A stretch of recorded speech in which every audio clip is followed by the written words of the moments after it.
They come one by one. Every night, and I'm bound by law to let them in. Marcus Kane pressed his palm against the cold metal wall of the observation deck, watching Europa's ice plains stretch endlessly beneath the pale glow of Jupiter's light. 3 years he'd been stationed at Outpost Meridian. 3 years of solitude, punctuated only by supply drops and automated transmissions from Earth. The border station hung in the void between human space and the outer territories. A lonely sentinel, watching for something that never came. Until tonight. The proximity alarm chimed softly at exactly midnight, its gentle tone cutting through the station's ambient hum. Marcus frowned, checking his instruments. Nothing on the scanners, no incoming. Vessels, no debris fields. Just empty space and the endless dance of Jupiter's moons. Then he saw her. She stood outside the airlock, possible and beautiful, her form shimmering slightly as if she existed between dimensions. Her skin held the pale luminescence of starlight, and her dark hair flowed around her shoulders like liquid shadow. She wore no environmental suit, yet somehow stood in the vacuum of space, as if it were her natural element. Marcus's hand moved instinctively toward the emergency beacon, but stopped. Deep in his memory, half-forgotten words from his briefing echoed back. Should contact occur with unknown entities, Directive 77 Alpha is in effect. Do not resist. Do not interact. Observe and allow. The woman at his door raised one delicate hand and placed it against the airlock's outer window. Her eyes met his through the reinforced glass, and Marcus felt something shift inside his chest. A recognition that had nothing to do with memory and everything to do with soul. Without fully understanding why, he initiated the airlock sequence. She entered with fluid grace, her feet barely touching the deck plating. Up close, Marcus could see the subtle differences that marked her as something beyond human. Her features were too perfect, too symmetrical, as if sculpted by artists who understood beauty on a cosmic scale. Her eyes held depths that seemed to contain entire galaxies. She surveyed the cramped quarters with curious interest, her gaze lingering on his personal effects. A photograph of Earth's blue oceans, his guitar worn smooth by countless lonely evenings. The small collection of books he'd brought from home, their paper pages a luxury in this digital age. Marcus stood frozen by the airlock controls, afraid to move, afraid to speak, afraid to break whatever spell had brought her here. The station's regulations were clear, but so was something deeper, more primal. She was a guest in his domain, a traveler seeking shelter in the vast darkness between worlds. She approached his workspace, where sketches and star charts covered every available surface. Her fingers hovered over a drawing he'd made of the Andromeda galaxy, not quite touching but somehow sensing its significance. When she looked up at him, there was something almost like a smile playing at the corners of her mouth. Marcus found himself stepping closer, drawn by a gravity that had nothing to do with physics. She didn't retreat, didn't show fear or aggression. Instead, she reached into the air before her and began to trace patterns with her fingertips. Where her hands moved, soft light followed, creating symbols that hung suspended in the air like frozen fireworks. The symbols pulsed gently, their meaning just beyond Marcus's understanding, yet somehow familiar. They spoke of distant suns and patient journeys, of longing that spanned light years, and hope that could survive the cold emptiness between stars. He watched, mesmerized, as she painted her story in light and shadow. When the display faded, she moved to the small porthole that looked out onto Europa's surface. She stood there for a long time, her reflection ghost-like in the reinforced glass. Marcus wondered what she saw in that frozen landscape, what memories or dreams it stirred in her alien mind, as the station's chronometer marked the passing hours. She explored his quarters with quiet reverence. She examined his books without opening them, her fingers tracing their spines as if reading stories through touch alone. She listened to the soft hum of the life support systems as if it were music. She studied the small, succulent plant he kept on his desk, its green leaves a tiny piece of Earth's living world. Near dawn, by Marcus's reckoning, she returned to the airlock. She paused at the threshold, turning back to look at him one final time.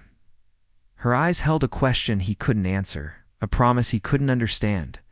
Then she stepped back into the void, her form growing fainter until she vanished entirely into the star-scattered darkness. Marcus stood alone in his quarters, surrounded by the familiar walls and humming machinery. But something had changed. The air seemed to hold echoes of her presence, and the shadows appeared deeper, more mysterious. On his desk, beside the succulent plant, new symbols glowed faintly in the metal surface, carved by her touch. They pulsed with their own inner light, a message, or maybe just a memory of her visit. He touched the marks gently, feeling their warmth against his fingertips. Whatever protocol demanded, whatever regulations required, Marcus knew with absolute certainty that she would return. And when she did, he would be waiting. The next evening, Marcus found himself pacing the cramped confines of his quarters like a caged animal. Every few minutes, his eyes drifted to the chronometer, watching the minutes crawl toward midnight. He'd spent the day trying to concentrate on routine maintenance tasks, but his thoughts kept returning to her, the mysterious woman, who had walked through vacuum as easily as breathing. He'd researched everything he could access about Directive 77 Alpha, but the files were heavily classified. What little he could piece together suggested that contact with unknown entities had happened before, though details were scarce. The directive was clear: observe, allow, but do not interact.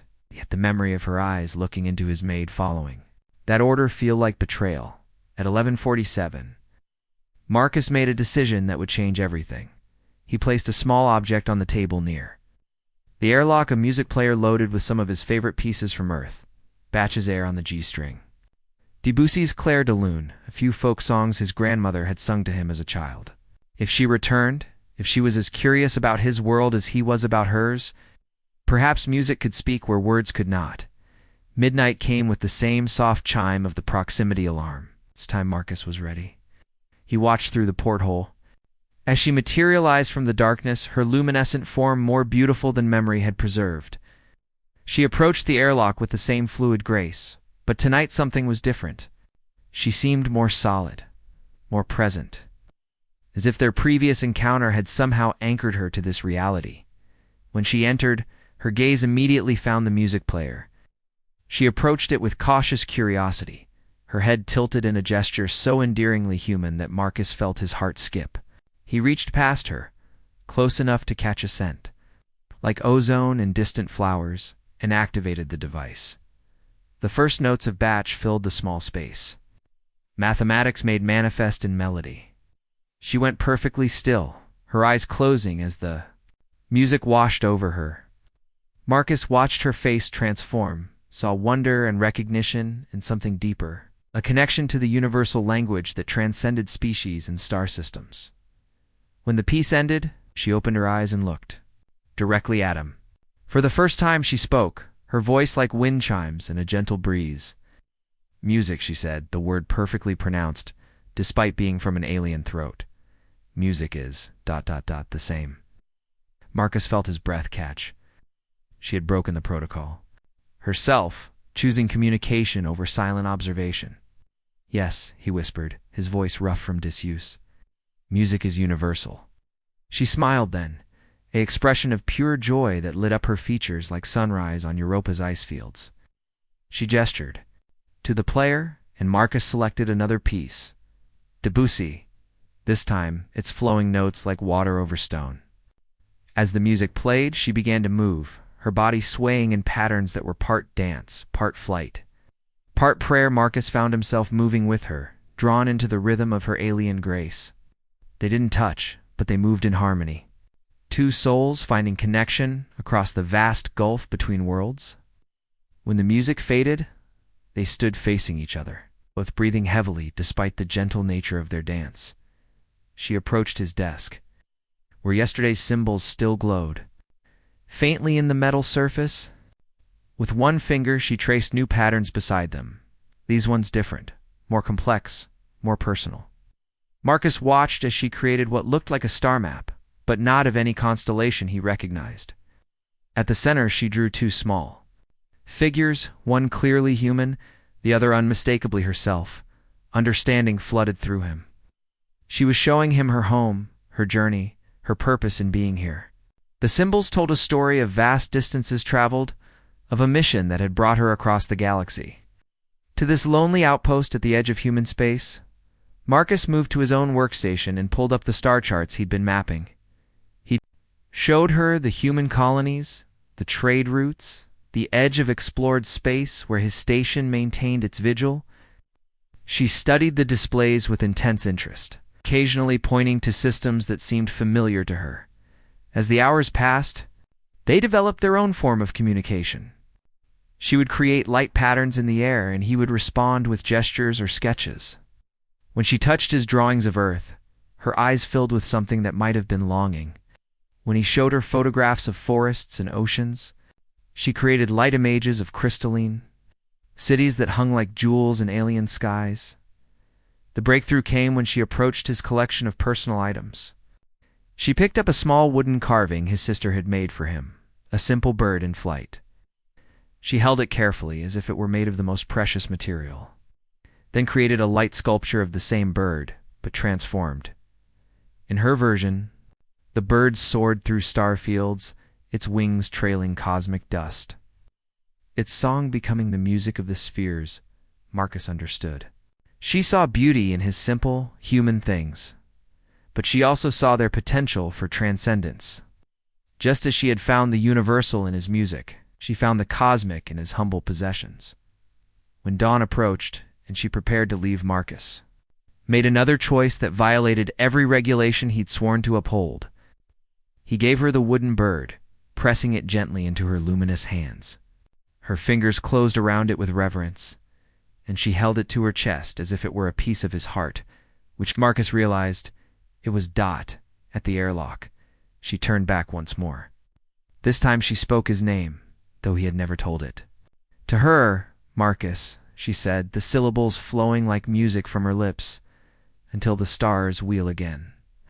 Then she was gone, leaving only the lingering scent of ozone and flowers, and new symbols glowing on his desk that seemed to spell out a single word in the universal language of longing: tomorrow.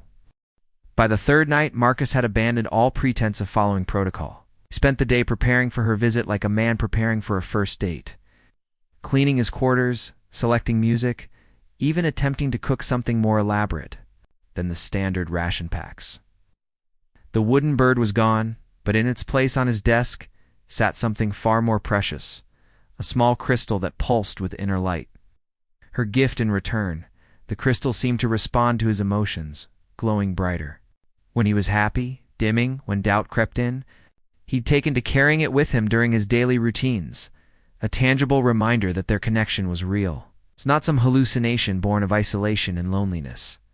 She arrived earlier this night, as if eager as he was for their time together. When the airlock cycled open, she stepped through with newfound confidence, and Marcus saw that she, too, had changed.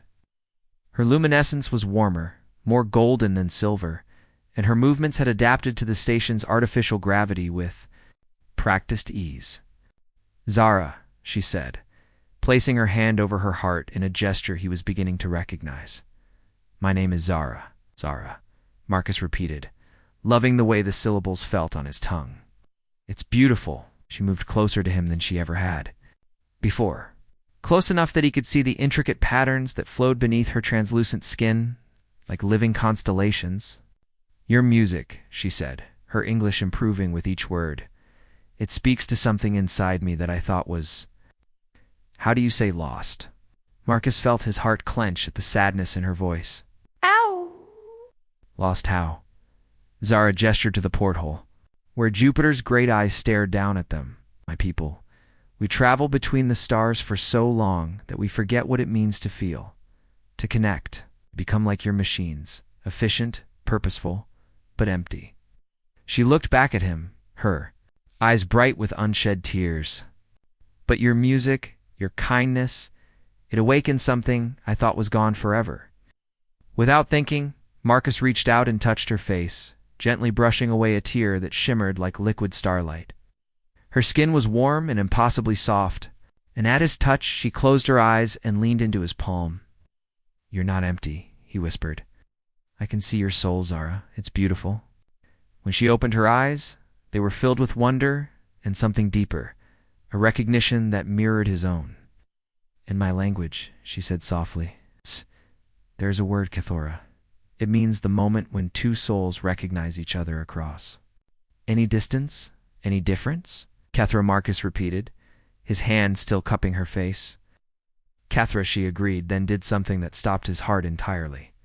She leaned forward and pressed her lips to his. The kiss was gentle, exploratory, filled with the wonder of first contact between species who had never imagined they could feel such connection. Her lips were warm and tasted like starlight and honey, and when they finally separated, Marcus felt as if he'd been fundamentally changed at the molecular level. "Is this ... permitted in your culture?" Zara asked, uncertainty flickering in her eyes. Marcus laughed, the sound echoing strangely in the small space. "Technically, none of this is permitted. But I stopped caring about permission the moment you walked through that door." They spent the night learning each other in ways that transcended physical touch. Zara showed him how her people communicated. Through bioluminescent displays, her skin patterns shifting to show emotions and concepts that had no human equivalent. Marcus taught her human expressions, making her laugh when he demonstrated how eyebrow movements could convey entire conversations. She was fascinated by his guitar, running her fingers along the strings to produce haunting melodies that seemed to echo the songs of her homeworld when Marcus played for her. Yes. She sang along in harmonics that made the simple folk songs sound like celestial hymns. As the hours passed, they gravitated toward each other like binary stars, sitting closer and closer until she was nestled against his side, her head on his shoulder. Marcus marveled at how perfectly she fit there, as if evolution had designed them to be complementary, despite developing on worlds separated by impossible distances. "My people don't understand what I've found here," Zara whispered against his chest. "They sent me to observe human outposts to gather intelligence for ... future considerations, but I've discovered something they never expected." "What's that?" Marcus asked, stroking her hair, which felt like spun silk between his fingers. "That humans are not so different from us. You feel loneliness the same way we do? You reach for connection across the dark just as we do. You dream of belonging somewhere to someone just as we do." Marcus tilted her chin up so he could look into her eyes. "And what will you tell them when you report back?" Zara's expression grew troubled. "I don't know. The truth might start a war. A lie might prevent a peace that could heal both our peoples." She pressed closer to him. "But I know one thing for certain. I don't want this to end." Marcus held her tighter, feeling the weight of impossible choices settling around them like cosmic dust. "Then we'll find a way to make it last. Whatever it takes." Outside the porthole, Europa's ice fields stretched toward a horizon painted with Jupiter's eternal light. But inside the small station, two beings from different worlds held each other and dreamed of a future where love could bridge any distance, overcome any obstacle, transcend any difference. In the morning, when Zara prepared to leave, she pressed something into Marcus's hands, a small pendant that pulsed with the same rhythm as his heartbeat. "Kethra," she whispered against his lips as she kissed him goodbye, "until the stars wheel again." Marcus watched her fade into the darkness and knew that whatever came next, whatever forces might conspire to separate them, he would fight for. This connection with every breath in his body, things were worth more than protocol, more than safety, more than the fear of the unknown. Some things were worth everything. The emergency transmission arrived at 0800 hours, crackling through the station's communication array with the authority of Earth's command. Marcus stared at the priority seal glowing red on his screen, knowing with cold certainty that his world was about to change forever. "Outpost Meridian, this is Commander Torres, Deep Space Division. You are ordered to maintain complete isolation protocols effective immediately. Any and all contact with unidentified entities is strictly forbidden. Violation of this directive will result in immediate court-martial and criminal prosecution." Marcus's hands shook as he deleted the message, but he knew it was too late. Somehow, they knew. whether through surveillance he hadn't detected or reports from other outposts. Earth Command had discovered that contact was being made. The question was, how much did they know? That night, Zara arrived with urgency written in every line of her luminous form. Before the airlock had fully cycled, she was speaking rapidly in her own language, her bioluminescent patterns flashing. In complex sequences that Marcus had learned meant danger. "They know," she said when she switched to English. "My people, your people, they both know what's happening here?" Marcus pulled her into his arms, feeling her trembling against him. "How much trouble are we in?" Zara's laugh held no humor. "More than you can imagine. My mission commander has ordered my immediate extraction. Your command structure has branded you a security risk." She looked up at him, her eyes filled with desperate love. "They're coming for both of us." "When?" "Tomorrow night. My people will arrive first. They're faster. But your military vessels are already en route." She pressed her face against his chest. "Marcus, there's something else. Something I should have told you from the beginning." Marcus felt ice forming in his stomach. "What? I'm not just an observer. I'm the daughter of High Counselor Thane, one of the leaders of my people's expansion fleet." Her voice dropped to a whisper. "Our relationship isn't just forbidden. It's a diplomatic catastrophe waiting to happen." The weight of her revelation settled over Marcus like a physical force. Counselor's daughter. He wasn't just fraternizing with an alien. He was potentially compromising interstellar relations at the highest level. "Why didn't you tell me?" he asked, though he kept his arms around her. "Because I knew you would pull away, because I knew. You would choose duty over what we have." She looked up at him with fierce intensity. "Because I wanted to be just Zara for once in my life, not a political symbol or a diplomatic asset." Marcus cupped her face in his hands, seeing past the luminescent beauty to the woman beneath, vulnerable, scared, caught between worlds just as he was. "You are just Zara to me. You always will be." They held each other in the dim light of the station, both knowing their time was measured in hours rather than days. Outside, the vast emptiness of space seemed to press against the hull, reminding them of how alone they were, how fragile their connection was against the immensity of the universe. "There might be a way," Zara said suddenly. "It's dangerous, and it would mean giving up everything we've ever known, but tell me." "There are neutral zones, spaces between the territories where neither of our peoples have claimed jurisdiction. We could disappear, find a world where we could be together without starting a war." Marcus considered this, weighing love against duty, personal happiness against the potential consequences for billions of lives. "What about your father, your people?" "My father will survive the political embarrassment. My people will find another way to make contact with yours, one that doesn't depend on secret meetings and forbidden love." She pressed her lips to his palm.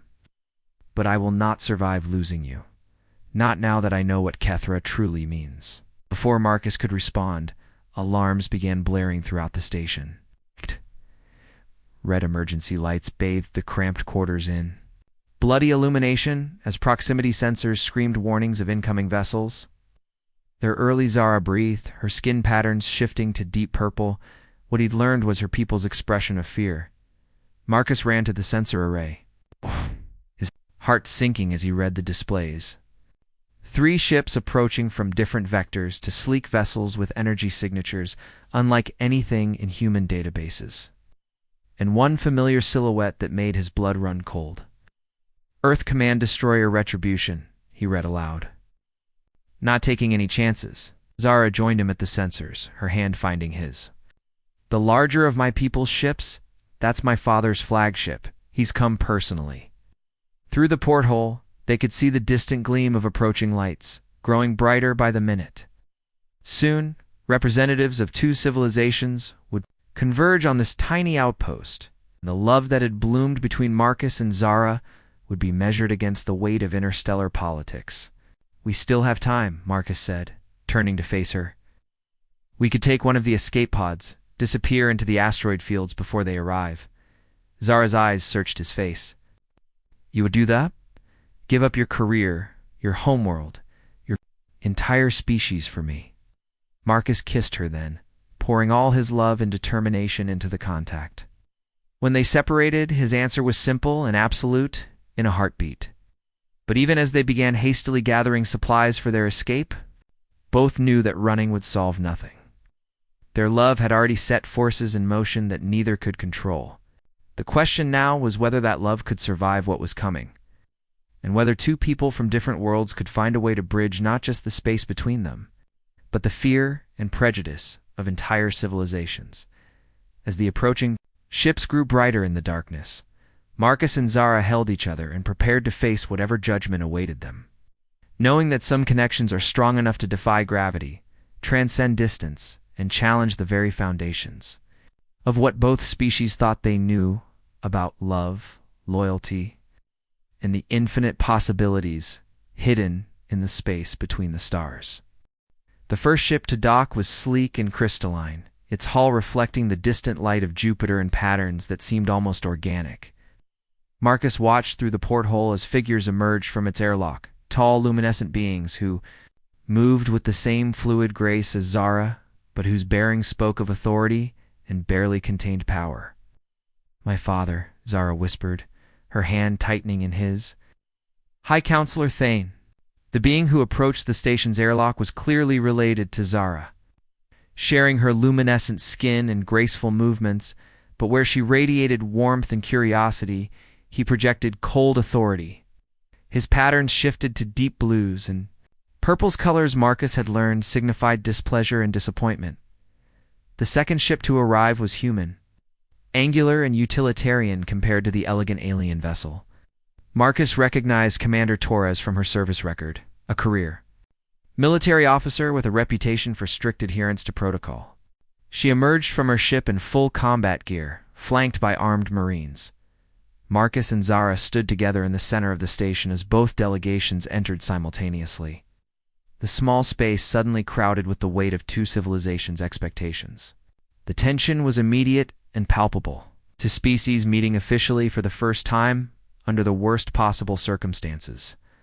High Counselor Thane spoke first, his voice carrying harmonics that made the station's metal walls vibrate. "And daughter, you have brought shame upon our house and endangered the mission of our entire fleet." Commander Torres stepped forward, her weapon trained on Zara. "Marcus Kane, you are under arrest for violation of Directive 7 of an Alpha and compromising human security. Step away from the alien entity." "Her name is Zara," Marcus said firmly, not moving from her side, "and I won't step away from her." Thane's patterns shifted to angry reds. "You dare speak to me with such familiarity about my daughter? You have corrupted her with your primitive emotions, turned her from her duty." "I haven't corrupted anyone," Marcus replied, feeling Zara's trembling hand in his. "We found something neither of our species expected. Genuine connection, mutual understanding, love." Commander Torres snorted. "Love with an alien spy, Kane. You've compromised yourself beyond repair. The best you can hope for now is a life sentence instead of execution." "He is not the one who sought connection," Zara said, her voice carrying the same harmonic authority as her father's. "I chose to stay, chose to learn, chose to feel. If anyone has violated protocol, it is me." Thane moved closer to his daughter, his patterns cycling through colors Marcus didn't recognize. "You were sent to observe and report, not to form attachments. With lesser species? Lesser." Zara's own patterns flared to brilliant gold. "Father, you call them lesser. But this human showed me more compassion in one night than our people have shown in centuries of sterile observation. He taught me that feeling is not weakness. It is the greatest strength any being can possess." Marcus watched the interplay between father and daughter, seeing pain and love warring in the counselor's shifting patterns. Behind Commander Torres, the human Marines maintained their weapons focus on Zara, ready to fire at the first sign of threat. "This ends now," Torres declared. "Kane, you're coming with us. The alien returns to her people. Any attempt to resist will be met with lethal force." But before anyone could move, proximity alarms began sounding again. Through the porthole, new lights appeared in the darkness, dozens of them approaching from multiple vectors. "What is this?" Thane demanded, his patterns shifting to alarmed purple. Marcus checked the sensors, his eyes widening at what he saw. "Ships from both fleets. It looks like... It looks like they're surrounding the station." Zara moved to his side, studying the displays. My people and yours, they're positioning for battle. Our love affair has become the spark that could ignite a war. The communications array crackled to life with multiple voices, human fleet commanders, demanding the immediate surrender of Marcus, alien voices speaking in rapid harmonics that Marcus couldn't understand, but whose urgency was unmistakable. In the face of impending catastrophe, something extraordinary happened. Marcus stepped forward, placing himself between the two armed groups. "Stop," he said, his voice carrying clearly in the cramped space. "All of you, just stop and listen." Cain Torres began, but Marcus cut her off. "No, Commander." 4-3. Years I've sat in this station watching empty space and wondering if we're alone in the universe. Then Zara arrived, and I learned something that changes everything. He looked around the room, meeting each set of eyes, human and alien alike. We're not enemies. We're not that different. We want the same things: connection, understanding, love, hope for the future. Thane's patterns cycled to skeptical blues. Pretty words, human, but your species has shown nothing but aggression and territorial expansion. And your species has shown nothing but cold observation and judgment, Torres countered. How do we know this isn't some elaborate infiltration? Scheme. Zara stepped beside Marcus, her hand finding his. Because of this, she said simply, because what Marcus and I found cannot be faked, cannot be programmed, cannot be manufactured for political gain. We found Kethera, the recognition of souls across any distance. Marcus squeezed her hand, drawing strength from her touch. 3 years ago, I thought my job was to watch for threats, but I was wrong. My job was to wait for hope. When hope arrived, it looked like Zara. Turned to address both delegations directly. You can arrest us, separate us, try to pretend this never happened. But you can't unknow what we've learned. That love is possible between our species. That understanding can bridge any gap. That the future doesn't have to be about conflict and fear. Commander Torres lowered her weapon slightly. Even if that's true, Cain, you've violated direct orders. There have to be consequences. Then let the consequences be constructive, Zara said. Let us be the bridge between our peoples. Let our love be the beginning of something greater than either species could achieve alone. High Counselor Thane stared at his daughter for a long moment, his pattern cycling through colors Marcus had never seen before. Finally he spoke, his voice softer than before. And if our peoples reject this bridge, if they choose war over peace. Marcus and Zara looked at each other, a lifetime of communication passing between them in that single glance. When they turned back to face their respective authorities, they spoke in unison. Then we'll keep building bridges until one holds. Outside the station, the assembled fleets waited in tense formation, weapons powered but not yet fired. But inside, the small outpost where two souls had found each other across the void, something new was beginning, fragile as a first breath, precious as starlight, and strong enough to hold the weight of infinite possibility.